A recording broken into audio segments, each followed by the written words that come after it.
Bonjour, je suis Jérôme Boursier, hépatologue au CHU d'Angers.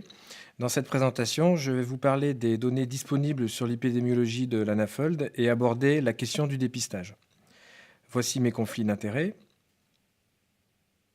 Comme vous le savez, l'anafold est définie par la présence d'une stéatose dans le foie, en dehors de tout traitement stéatogène, de toute consommation excessive de boissons alcoolisées et de toute autre cause de maladie chronique du foie. L'anafold est étroitement lié à l'obésité, au syndrome métabolique et à ses composants. Et avec l'épidémie mondiale d'obésité, on assiste à une augmentation de la prévalence de l'anafold. Cette diapositive montre les résultats d'une méta-analyse réalisée sur plus de 8 millions de patients. La prévalence de l'anafold au début des années 2000 était de 20% et a aujourd'hui augmenté à 26%. Il ne s'agit pas que d'un problème de pays développés, car vous pouvez voir sur cette carte que l'anafold est également très prévalente dans les pays en voie de développement, tels que l'Amérique latine ou encore même en Asie. Les résultats de cette large cohorte réalisée à Los Angeles et à Hawaï montrent que dans l'Est des États-Unis, l'anafold est devenue la première cause de maladie chronique du foie. On sait aussi que peu de patients NAFLD vont finalement évoluer jusqu'à un stade avancé de la maladie. On estime qu'environ 25% des patients qui ont NAFLD vont développer une stéatohépatite et que 10 à 15% des patients qui ont une stéatohépatite vont développer une fibrose avancée. Donc au final, beaucoup de patients, mais peu qui évoluent jusqu'au stade avancé de la maladie, et on pourrait supposer que cette maladie finalement a peu de poids.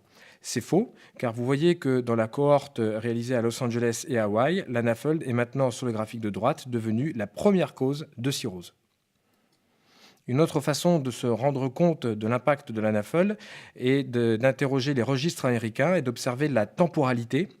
Sur le graphique du gauche, vous voyez que l'anafold est devenue la seconde cause de cirrhose décompensée aux États-Unis, et sur la graphique de droite, également la seconde cause de carcinome hépatocellulaire. Ces résultats sont confirmés dans une étude réalisée à Newcastle qui collige désormais tous les dossiers de carcinome hépatocellulaire. On voit que de plus en plus de dossiers sont discutés à leur réunion et que surtout, l'anafold représente maintenant 35% des cas d'hépatopathie chronique associés au carcinome hépatocellulaire et est donc devenue la première cause de maladie chronique du foie sous-jacente au carcinome hépatocellulaire. Autre renseignement intéressant dans cette étude, c'est que 23% des carcinomes hépatocellulaires associés à l'anafold survenaient sur un foie non cirrhotique. Retour aux États-Unis et intéressons-nous maintenant à la transplantation hépatique. On voit qu'avec l'arrivée des nouveaux traitements antiviraux, les transplantations hépatiques pour cirrhose décompensée liée à l'hépatite chronique C sont en chute dramatique, alors que les transplantations hépatiques pour cirrhose décompensée sur NAFLD augmentent et sont devenues maintenant la seconde cause de transplantation hépatique. Et sur le graphique de droite, vous voyez aussi qu'on a une augmentation progressive des transplantations hépatiques pour carcinome hépatocellulaire sur NAFLD, la NAFLD étant devenue la seconde cause dans cette indication. Une autre façon de se rendre compte de l'impact d'une maladie est d'évaluer les coûts directs associés à cette pathologie. Vous voyez ici les résultats d'une modélisation qui montre que les coûts directs liés à l'anafold aux États-Unis atteindraient 100 milliards de dollars. C'est beaucoup plus qu'en Europe, parce que les patients sont beaucoup plus nombreux et que le coût du système de soins aux États-Unis est plus élevé. On voit néanmoins qu'en France, les coûts sont estimés à 12 milliards d'euros par an. Que donnent les projections pour les années futures aux États-Unis, que ce soit en termes de NAFLD, de NASH, de cirrhose décompensée, de carcinome hépatocellulaire, de transplantation hépatique, on va assister à une augmentation de l'impact de la maladie NAFLD. Par exemple, aujourd'hui, on estime qu'il y a 1,3 million de patients qui ont une cirrhose liée à l'anafold aux États-Unis. Ce chiffre va augmenter à 3,5 millions d'ici 2030. Et en termes de cirrhose décompensée, d'ici 15 ans, on va assister à une augmentation de plus 180%, ce qui montre l'impact et les projections négatives à moyen terme. Comment faire pour enrayer la progression de cette maladie? Il va falloir se confronter à deux écueils. Premièrement, l'anafold reste une pathologie qui n'est pas très connue en dehors du cercle des hépatologues. Ici, vous voyez les résultats d'une étude qui a regardé les dossiers de 251 patients NAFLD avec des transaminases élevées vus en soins primaires. que ce soit en termes de documentation de l'élévation des transaminases, de diagnostic de la NASH ou d'envoi à un médecin spécialiste pour un bilan plus évolué, eh bien très très peu des patients NAFLD et avaient finalement cette maladie documentée dans leur dossier, ce qui témoigne d'une mauvaise connaissance de cette pathologie au niveau des médecins exerçant dans les soins primaires, notamment aux États-Unis. Un autre écueil est que l'ANAFLD, son pronostic est essentiellement lié au stade de fibrose. Néanmoins, comme on l'a vu tout à l'heure, très peu de patients vont développer un stade de fibrose élevé, et donc une maladie avancée, ce qui revient finalement à chercher une aiguille dans une botte de foin. Heureusement, aujourd'hui, on dispose de tests non invasifs, tests sanguins ou élastométrie, qui devraient permettre d'identifier ce petit sous-groupe de patients NAFLD avec une maladie avancée du foie. Idéalement, pour diagnostiquer le plus possible de patients, il faudrait utiliser ces tests non invasifs en population générale.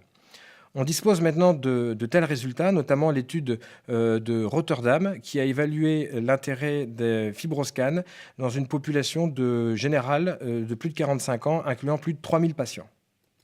Les résultats montrent que la prévalence de la stéatose hépatique dans cette cohorte était de 36%.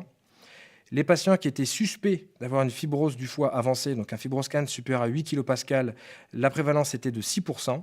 Et en ce qui concerne la cirrhose, fibroscan supérieur à 13 kPa, la prévalence était inférieure à 1%.